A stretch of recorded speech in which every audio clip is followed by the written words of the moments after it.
course, you're all familiar is living against the flow. Naming topic. And there's a lot of realizations where I'm studying topic this evening, and I thank God for all the revelations that He has revealed to me while studying. But of course, kung may una pang tao na makarealize na makalearn is of course ako. And it's all by the grace of God that I'm going to share to you what I've learned, revealed to me by God, and the work of the Holy Spirit upon me. The title of my topic tonight, is Disguised Christian, Living Against the Flow. Okay? And the verse that we're going to study, of course, from Romans 12, 1 into a very familiar passage. The Word of God says, "Therefore I urge you, brothers, in view of God's mercy, to offer your bodies as living sacrifices, holy and pleasing to God. This is your spiritual act of worship. Do not conform any longer to the pattern of this world, but be transformed with the renewing of your mind. Then you will be able to test and approve what God's will is. His good, pleasing, and perfect will." Bless the Word of God. Let us pray. Our most gracious and loving Heavenly Father, Ginoo, darayawan ka gidamay, sang siningat o Lord, ginhatag mo sa amon. Salamat, Ginoo, sa presensya sa kadaisa nga usable. I know, O Lord, that we are not an accident, but it's your divine appointment, O Lord, sa siningat yun, we gathered here to listen, to study your word tonight. Heavenly Father, give us a humble heart sa pagpamati sa mga pulong, and whatever Ginoo nga pulong nga matian namon, may this be an encouragement, a reminder, Ginoo, sa amon, bilang mga Kristohan ng Lord. We entrust to you our kalapamay. In Jesus' name we pray. Amen. So, very familiar verse, Romans 12, 1 and 2. It is written by Paul, was written by Paul, and he is actually addressing it sa mga fellow brethren, or sa mga Christians, sa mga Jewish people. And he is actually instructing them, in-instruct ni Paul, that they don't have to follow the pattern of Israel. Nga, you don't have to follow the pattern of Israel. Nga, ano ang Israel? Ano ang Israel? They worship many gods. They enjoy sinning. And at the same time, they have this what we call warfare with other nations. And ang natabo sa Israel is, instead that the Israel should change the world, anong natabo? The world changed Israel. And that is the sad reality. And that's why to remind people, fellow Christians niya, to be responsible and accountable on living a godly life. Okay? And ang natabo is, they became conformed. Ano ang conform? Conform means fashioning yourself according to. Other definitions, you adapt yourself to the pattern of. Ang mga mahilig pala sa K-pop, mga anyong na you are conforming yourself kung sino man ang tao. It's actually a form of idols. You idolize that person. You idolize that group. Fashioning yourself according to. Hindi ka lang aware, pero na-conform mo na ang self mo sa isang kabutang. Or, you are adapting yourself to the pattern. Kung ano man nadasa ang ginakaadikan nyo, make it sure na wala ka lang conform sila. Because that's the definition of conform. You are conforming one's mind. Una-una matama ito na. Ang mind mo, ang iyong mga character. Hasta makibot ka na lang, na daw, ikaw na na. Okay? And because of this definition, nakakam ako sa idea na amo sila. Ano na siya? Soldier, right? Soldier. Do ano sila? Yes. Camouflage. Ga-blend in sila. Okay? Camouflage, ga-blend in or ga-disguise sila. Camo means the rite of passage. The rite of passage, anong purpose na? Purpose to not be seen. Para hindi ka makitaan. Okay? They blend in the surroundings. And as much as possible, you don't have to draw attention. Dapat unnoticeable ka, that is camouflage, ga-blend in ka. Well, it is an advantage if you are in a military. But you know what? In a Christian life, it is a disaster. And kalabanan sa atong subong, admit it or not, we are blending in sa kalibutan. Okay? Blending in sa kalibutan, kagano ang kalibutan? Well, the world, it brings uncertainty in life, ga-blend tada. It offers empty and broken promises, ga-blend in tada. It promotes immorality and self-centeredness, ga-blend in tada. And it rationalizes sin. Gamay lang na sila, okay lang na. And sad to say, we are blending in. Ang mga tawag na the camouflage Christian. So because of this, since going against the flow, ang basic na illustration is that, amo ni ang current, ikaw yung maamo ka na mo. Istingin din. Grabe ang current, tapos maamo ka na mo. Amo ni ang world, ikaw amo ka na because you are a Christian. And it is not easy. So the question is, how do we avoid becoming a disguised or a camouflage Christian? How do we live against the flow of the world? Bilang isa ka pamatanon na Kristohanon, paano ka mag-go against sa current sa kalibutan? Paano mo mahabaso galingon mo that I'm different? Okay, so I have 3 points. First is difference in our logic. Take note of this. In order to go against the flow, ang mga Kristohanon, we have difference in our logic. When you say logic, well, for kay philosophy, you know how to reason out. And when you say logic, you ask question, you know how to reason. Meaning to say, as a Christian, lain ta mag-reason out kumpara sa kalibutan. Why? It's because we have a different mind. Lain dapat ang paminsaron sa isa ka Kristohanon. Second is, we have a different mindset than the world.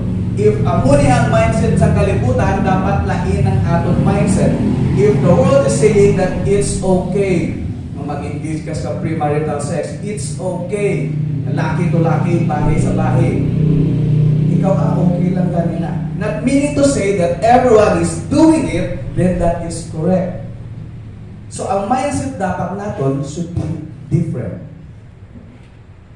And our views are different than the world views. Dapat laing ang view natin ng mga Kristohanon kumpara sa view sa kalibutan. Ang pamangkot is, ano ang view mo sa kalibutan? Are we going against the flow or do we go kung ano sa kalibutan? And I would accept myself for that because me, of course, experience on how to live in the world, how to go with the flow. Kung of course, most of us are into Facebook, pursue what makes you happy. Do what makes you happy. Kung gusto kayo mangawa, gusto mo gala. Kung manatong doon ka namin, pero kung padaluman mo, what makes you happy? Ano gipit? Right? Instead of pursue what makes you happy, pursue the will para sa iyo. So dapat be careful, maging careful ta with regards to our views sa kalibutan. And with regards to difference in our logic, the first point is dapat meron nga compassionate mind. Under siya sa difference in our compassionate mind. Philippians 2:4 and 8, look not every man on his own things, but every man also on the things of others. Let this mind be in you, which was also in Christ Jesus. In James 1:27, a religion that God our Father accepts as pure and faultless is this, to look after orphans and widows in their distress, and to keep oneself from being polluted by the world. Meaning to say that we should be more concerned about the needs of others than our own needs. Pero ang kalibutan subong, me, myself, and I. Tama? Yes. Kina-prioritize mo ang kaugalingon mo. You may not aware that what you are doing is you are self-centered. Ginauna mo ang kaugalingon mo. If that's what you're doing, you are in the world. Lain, wala ka kinalain sa ibang na tao. Okay? We have to be more concerned about the needs of others than our own needs. Ang question, ginaobra ba na natin? Ikaw lang makasabat sila. Aside from we have a compassionate mind, dapat may consecrated mind. When you say consecrated, ano na sa? You are set apart. You are dedicated. Ang Romans 12:1-2 nakahambaga, therefore, if you read the book of Romans, may apat na daka therefore, and they have different meaning. And the therefore sa Romans 12, therefore I urge you brothers, it means you dedicate. Meaning sa dedicate, you consecrate, sanctity, holiness. Ang nakadalong na meaning is, you transferred into God's possession for His exclusive use. Meaning to say, when you dedicate yourself, when you dedicate something sa Ginoo, possession na nasasang Ginoo.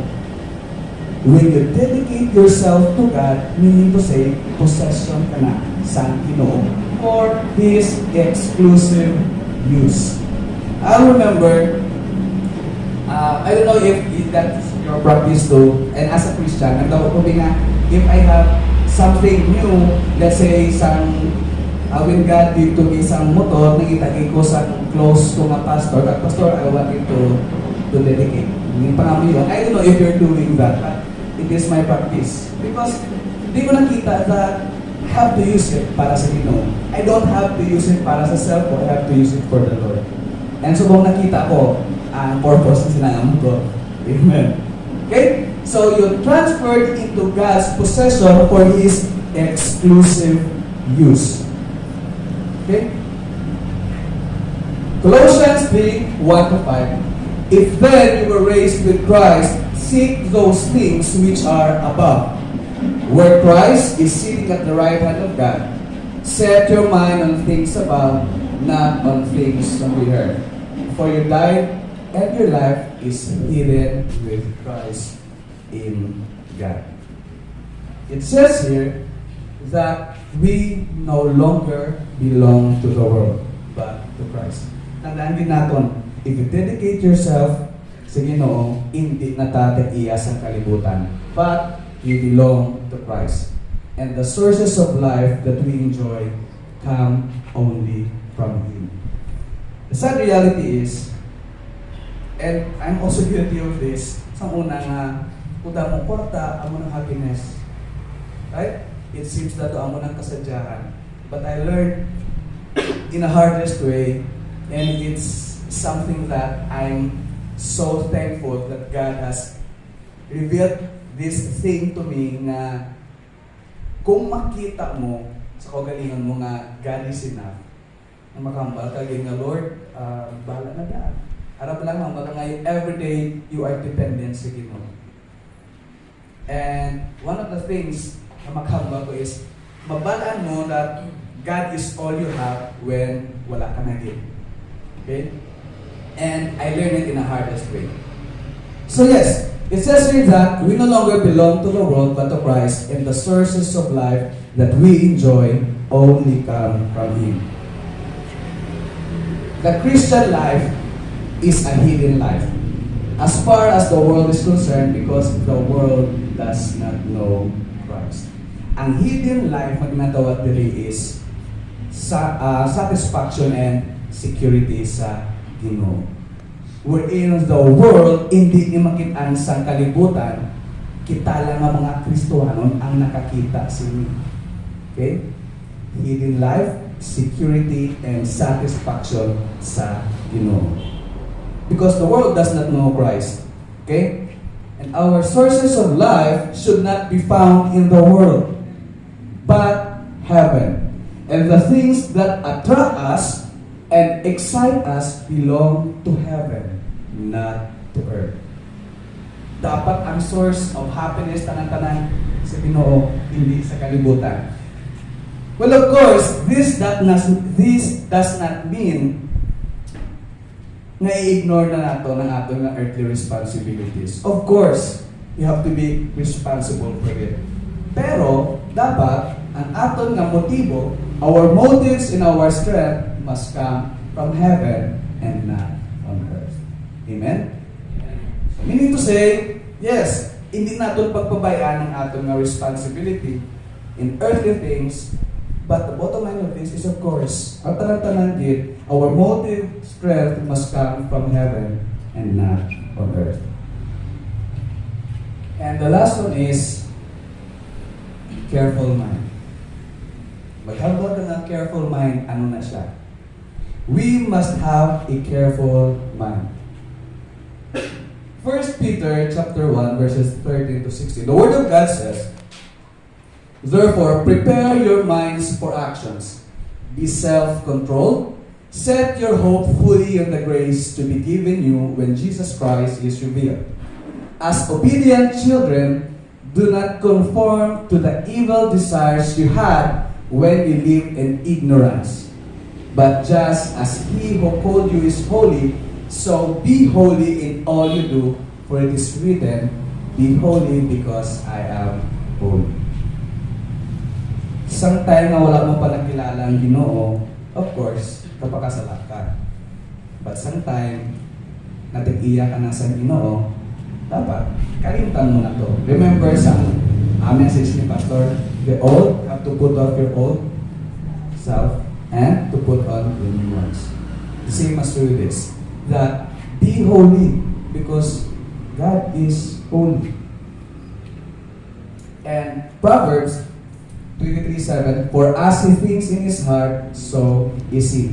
Meaning to say, prepare your minds for action, be self-controlled. Kinanglan nga ang imo nga paminsaron, pull your thoughts together. Meaning to say, you must have a disciplined mind. Dapat mabukta ko sa aga 5:30 na meditate ko. Disciplined mind and sa be self-control. It's because when you have a disciplined mind, when you center your thoughts on the return of Christ, of course we're all waiting for Christ, and live accordingly, you escape the many worldly things that would obstruct your mind and hinder your spiritual progress. Ma-describe ko ni siya or ma-relate ko ni siya just like what Rick Warren stated sa iyang purpose-driven life, a focused life. Ang focused life kuno sa isang nga Kristohanon, if you have a focused life, just like a laser. Kita mo sa laser? Laser. Ang focused life kuno, if ang focus mo ang sa Ginoo, kung padugayan mo ang laser or ang init na pala sa magnifying glass, ano nga katabo? Ibaga kapos mo. If you have a focused life, ang ka na. Pero kung laptop, kung ako, hindi na siya. Okay? So meaning to say, It would escape you from many worldly things that would obstruct your mind and hinder your spiritual progress. Nga katabo is sa aton, ara ang desire ta sa Ginoo nga mag-alagad sa iya, pero damo-damo pa sa mga labay-labay. Karon lang ko meditate na email ko na kesa, na-birthday ko. Sapa. Right? Hasta nga, tuyo ka na. Yung ba, boys? Katabo yun na. Karoon lang po mag-meditate ang chat kami sa Facebook. Okay? So, wala ka ang focus life. Ang katabo is, kaka-distract ka sa kalibutan. Okay? So, that's it. There must be a difference in our logic because we have a different mind. That's the first one. In living against the flow. Dapat different na manungdong. The second one is difference in our labor. Magambag nga labor, ano na? Ang imo nga tinauga para sa Ginoo. We must have a difference in our labor because we have a different mission. If ang mission sa tao diri sa kalibutan is mag-eskwela, magpadamo sa kwarta, mga asawa, tapos ano dahil ma-retire, malagaw, mapatay. Then lain tayasan sa ila. We have a different mission. We have a different mission or purpose in life than the world. Tandaan din natin, lain ang mission tadi sa kalibutan. And in order for us to have a different labor, we must have a missional service. Matthew 20:28, even as the Son of Man came not to be ministered unto, but to minister and to give His life a ransom for many. Ang minister na di, salamat sa aking hatag ni Pastor na guy, servant. Kag servant, another terms ni is slave. Okay? Minister. Servant kag slave. And it says here that not every servant was a slave. Again not every servant was a slave, but every slave was a servant. Hindi tanan-tanan nga serve slave, but tanan-tanan nga mga slave servant. And you know what? It is sad and it is happening subong sa church that we have many celebrities. Sa simbahan ng damong celebrities. Kagjutay na ang servant. Damo sa mga celebrities subong sa simbahan. Pero jutay lang ang servant. There are many who want to exercise authority sa simbahan. Many wants to exercise authority, but only few who want to take the towel, the basin, and wash feet. Nagets niyo? Tumudamo sang ala sa babaw. Pero ito lang gid ang makuha sang towel, sang palanggana, kag hugasan ang tiil. Yan ang uban ni Jesus, sa celebrity si Jesus di sa kalibutan. Amo na sa subong ang nakalatabo sa church. They've been blinded by this what we call popularity or fame sa kalibutan. And it says here that the key to greatness is not found in position or power, but in character. Tandaan din natin. The key to greatness is not found in position or power, but in character. To improve our praying, we must improve our serving. Paano na sa sermon? It says here that to improve our praying, we must improve our serving. Meaning to say, if we are serving the Lord and others, then we will not be praying selfishly. Again, if we are serving the Lord and others, then we will not be praying selfishly. Our light on earth is not we can stack up what we are able to stack up. we are unable to pack up. Ano ang lingon sila? Ang life dali sa kalibutan, when you say stack up, compile, you accumulate. Okay? Our life on earth is not what we can accumulate. What we are able to accumulate, because ang tanan-tanan na gina-accumulate mo, hindi mo man madala. Amo ni sa ambos lingon sila. And how many of you have wasted your time accumulating things nga wala man gumatter sa Ginoo? How many of you that you wasted your life and time na hindi mo man mag-glorify ang Ginoo? How many of you accumulated a junk, basura, a junk? Our lives are to be lived in service to our Lord, not ourselves. Kung hindi mo gusto maging servant, kung gusto mo ara ka sa spotlight, then careful ka. Basi hindi ka sa Ginoo, basi sa kalibutan ka. Okay?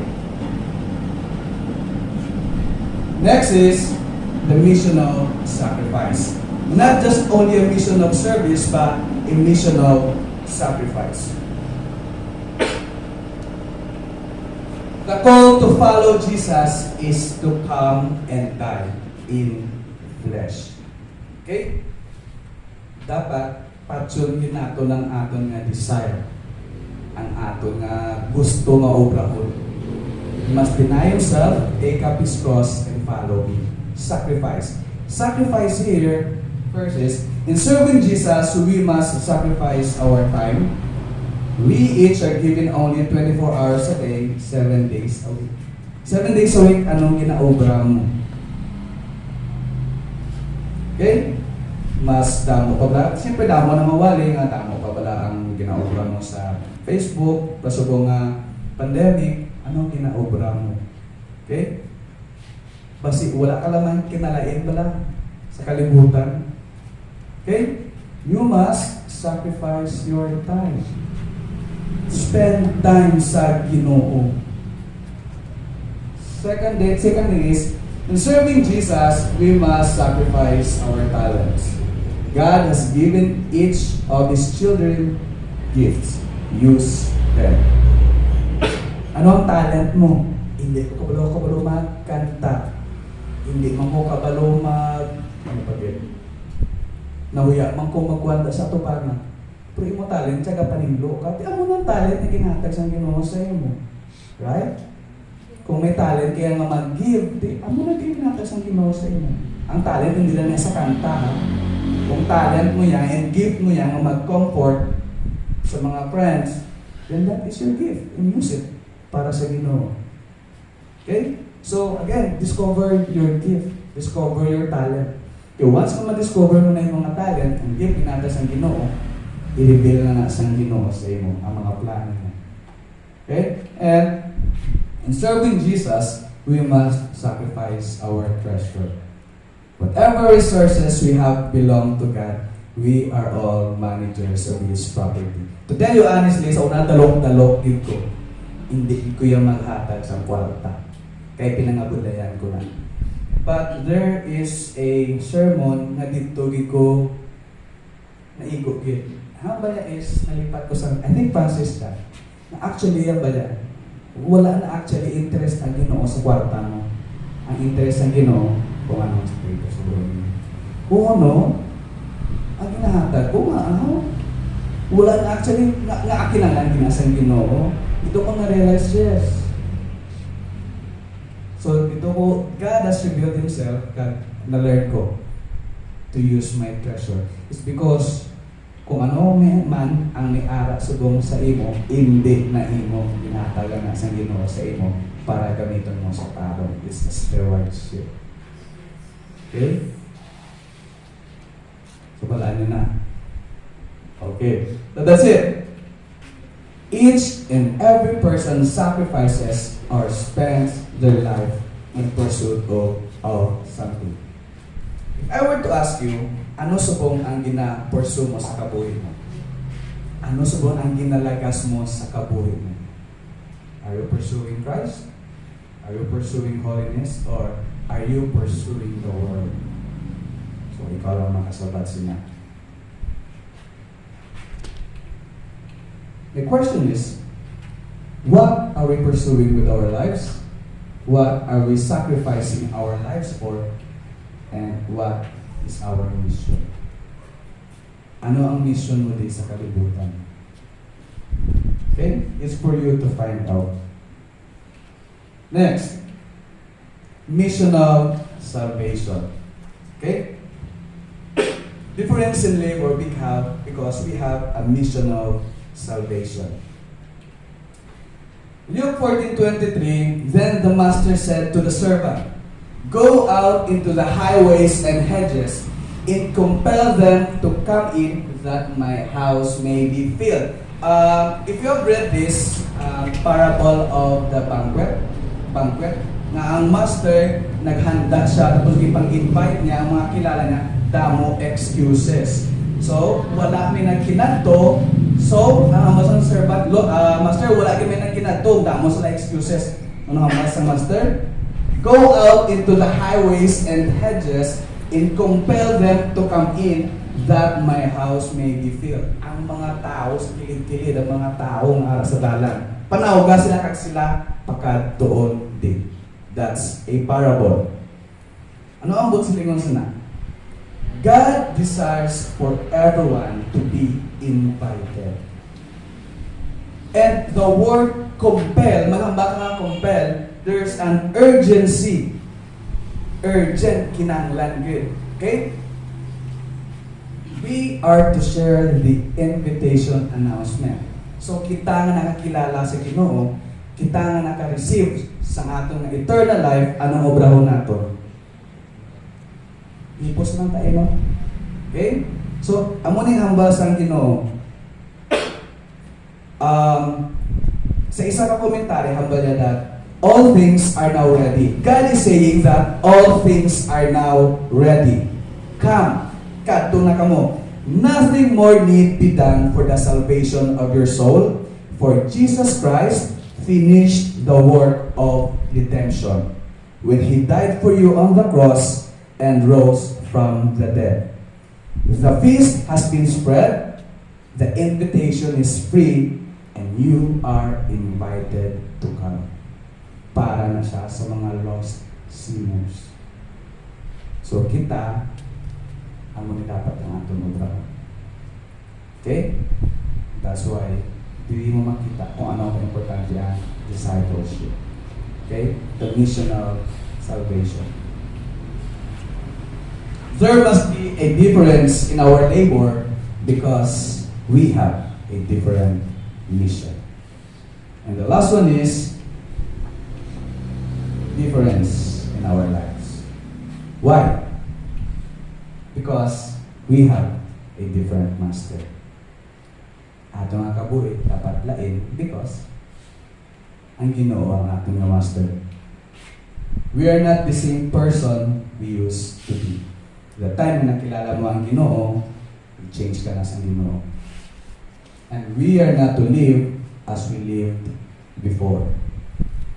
Okay? It says here that we must have a difference in our conduct. When you say conduct, ang imo nga pang gawin. Romans 13:11-14, and do this knowing the time that now it is high time to awake out of sleep. For now, our salvation is nearer than we first believed. The night is far spent, the day is at hand. Therefore, let us cast off the work of darkness, and let us put on the armor of light. Let us walk properly as in the day, not in revelry and drunkenness, not in lewdness and lust, not in strife and envy, but put on the Lord Jesus Christ and make no provision for the flesh to fulfill its lust. Ano ang ambot silingon siya? It says here that there is an emphasis on the return of Christ.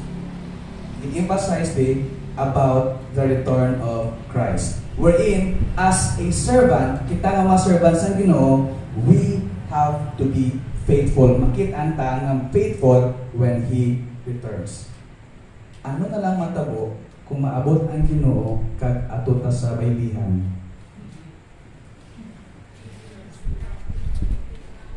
Ano na lang matabo? Lord, excuse na po, anay. Right? So, I don't know kung na-experience mo na lang you are waiting na maabot ng Ginoo, ka-excited ka. And that's why every day, careful ka. Kasi maabot ng Ginoo, kag ato ka dito sa diin-diin ng mga ano na? Kilid-kilid. Okay? So you must be careful. And we have to be ready. Maging ready ka sa pag-abot sa Ginoo. And Paul, sa siningang verse, gave us several admonitions in the light of the Lord's return. In-sum up niya ni into 3. Wake up. We need to be ready. Every day dapat maging ready ka. It seems that every day is your last day. So be ready. Kasi mabot ng Ginoo. Clean up. To wear the armor of light, not the deeds of darkness. To pursue purity. And to grow up. That while waiting sa Ginoo, we need to become more like Him. Okay? We must live a holy life. Because we are the only Bible sa mundo.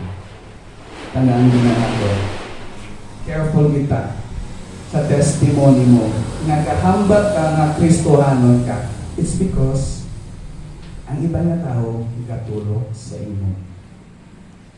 So we have to be careful. Each day, you are writing a letter to men. Make sure that the writing is true. It is the only gospel some people or men may read, that gospel according to you. So take note of that and remember that.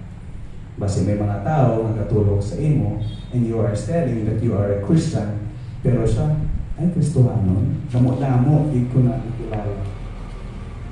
Okay? So, amo na nga, you pray for yourself that every day maging blessing ka. Kung sino man makilala mo, kung sino man masugatan, you have to be very careful. Most especially, ang testimony mo na Kristohanon ka. Okay? Second is, be different in our companionship. Tell me who your friends are and I tell you who you are. Sino ang kinaupod mo every day? Okay? 2 Corinthians 6:14-17. Do not be unequally yoked together with unbelievers. For what fellowship has righteousness with lawlessness? And what communion has light with darkness? Verse 17. Therefore, come out from among them and be separate, says the Lord. It's very self-explanatory. Sino so ang kinaupod mo? Sino ang mga barkada mo? Okay? So, living a Christian life, dapat maging careful ka in choosing kung sino ang kinaupod mo. You choose those people who will encourage you, not entangle you. Ara ba lang, kabulo na ka muna, harang okay lang sa tubangan, pero kung kalikod, nagtutbang ka. And we ko nakita, of course, accountability. Okay? You need to be accountable. And again, balik ka sa discipleship. And I do believe na dire, it's my personal observation and I praise God na you enjoy and there's a genuine love pala kada isa that you enjoy seeing each other. So, I was really blessed by the grace of God, nakita ko nga pero. Okay? So, be careful kung sino ang ipod mo. We have to be in the world. Of course, alam nga hindi mo gusto mo, Lord, para hindi ko magpapalito dito ko sa Mars. Dito mo isa. You have to be in the world, but you don't have to be of the world. Ano ang boat silingon sini? Meaning to say, the illustration of boat, water. There is no problem kung ang boat, ara sa tubig. Ang problem is, kung ang tubig nasa baruto. See the logic? Okay. We have to be in the world. Wala tadi choice niya, kaya tadi. But we don't have to be of the world. Another illustration, kay Rick Warren again. Have you noticed nga ang isda, even though nga pilang sa ka-years nga ara sa baybay, kung madakpan siya, ano di ba ang baybay, di ba salty? Kung madakpan siya nga ang nabutangan pa sa asig kong lutuan. Does it make sense? Meaning to say, ang baybay, the saltiness, ang world. Ang isda is, hindi siya sa world. Okay? He is in the world, but he is not of the world. Parat-parat ang baybay, nga apag-tapok sa iya, butangan pagin sa asin, na pamundo. Yes, this illustrate na siya ni Rick Warren. It's called insulation. That, upod ka, let's say for example, kung college ka na ba, upod ka, ginagay ka mag-baile-baile, or kung naka-choice upod ka, pero hindi mo yung pag-obrahon, ang gina-obra nila. You insulate. Don't isolate yourself, but insulate. Upod ka lang na sa iya, pero pakita mo yung Kristoano ka. Basic pa lang. Pero sa kabuhay mo, madala mo sila. That is insulation. Ang isda, pila sa years sa dagat, pagkagawa gyapon is wala siya na lakunan, wala siya na compromise, or wala siya, some saltiness. And that's why inaasinan siya gyapon. Okay, that is what we call, we have to be in the world, but we don't have to be of the world. Okay? And the last one is difference in our conversation. Ang ginapanghamba nyo, ang gagwa sa baba nyo. Hala, katoto, nasa sa Sunday school namon, pero magpuli, the lightning and thunder. And it's true, and it's happening. Okay, difference in our conversation. Colossians 4:6, let your speech always be with grace, seasoned with salt, that you may know how you ought answer each one. And Ephesians 4:29, let no corrupt communication proceed out of your mouth. Tandaan din natin that ang gagwa sa baba natin, or our speech should convey God's grace. I don't know lang nga, pero hindi man ito sa ularan, tubong ba lang? Pero siguro sa eskwelahan, kung makapamati ka ba lang? Kasi hindi kin mali ka kung makatubong ka. Kaya ka pa nga mo yung Lord, patawaran ako. Kaya lang makabati ka, ako nang ihambal, tapos gusto lang nga i-affirm sa imo nga, tuod siya, nga sakto yung ihambal. But then, yes, the Word of God says, our speech should convey God's grace. Ano ginambot sa lingon sa season with salt? Ano ambot sa lingon sila? It says here, seasoned with salt is because, ano ganyan ang salt?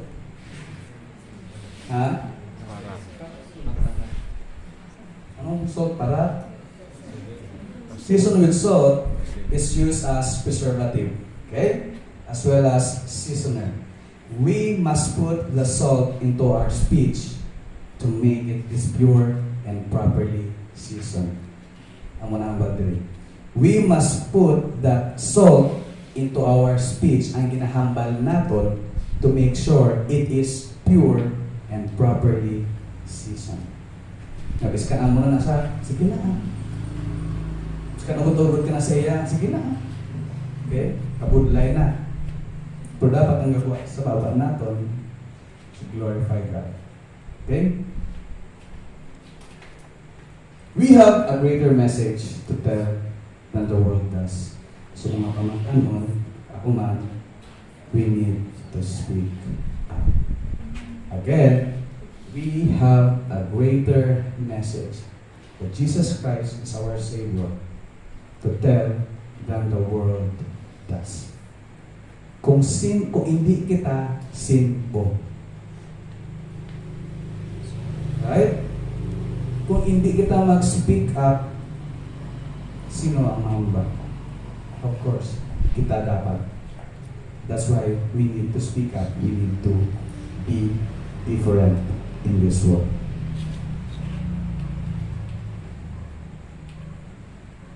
The last one is there must be a difference in our lives because we have a different master. In conclusion, Matthew 5:14 to 16, you are the light of the world. A city that is set on a hill cannot be hidden, nor do they light a lamp and put it under a basket, but on a lampstand it gives light to all who are in the house. Let your light shine before men, that they may see your good works and glorify your Father in heaven. This is one of my life verse, Matthew 5:16. Kabay pa nga, amutan na. Kabay pa nga kung, ada ba lang, kung diin naman kato, kung diin man tayo idalon sa Ginoo, kabay pa nga mangin suga ta sa kadulong. Okay? And while we are living in this world, we must stand out from the world. Dapat kita nga Kristohanon, stand out kita sa iban. We must reach out for the world. And we must speak out to the world. We must stand, we must reach the world and speak out to the world. And that will make you a different person. And in application, so how can we live a life na wala taga-disguise sa world? And how can we go against the flow? Ang sabat, balik ka sa atin ng verse. Romans 12:1 and 2. I beseech you therefore, brethren, by the mercies of God, that you present your bodies a living sacrifice, holy, acceptable to God, which is your reasonable service. And be not conformed to this world, but be transformed by the renewing of your mind, that you may prove what is the good and acceptable and perfect will of God. There has to be, first, a presentation. Present our bodies to God as living sacrifice. There should be a separation. That is, avoid conforming to the world ways. Kung ano man ginagawa sa kalibutan, likawan ang nato na. There must be a transformation sa life natin. Renewing our mind through Christ. And the last one is, there must be a demonstration. Prove that we belong to God by doing His will. So, as we continue living in this world, kabay pa, nga hindi ta madalas sa kalibutan, I know being a Christian, a true believer of Christ is not easy. But, again, it is a worthy life. So, there should be present ourselves, separate ourselves sa kalibutan, transform, and demonstrate. May God bless us. Let us pray.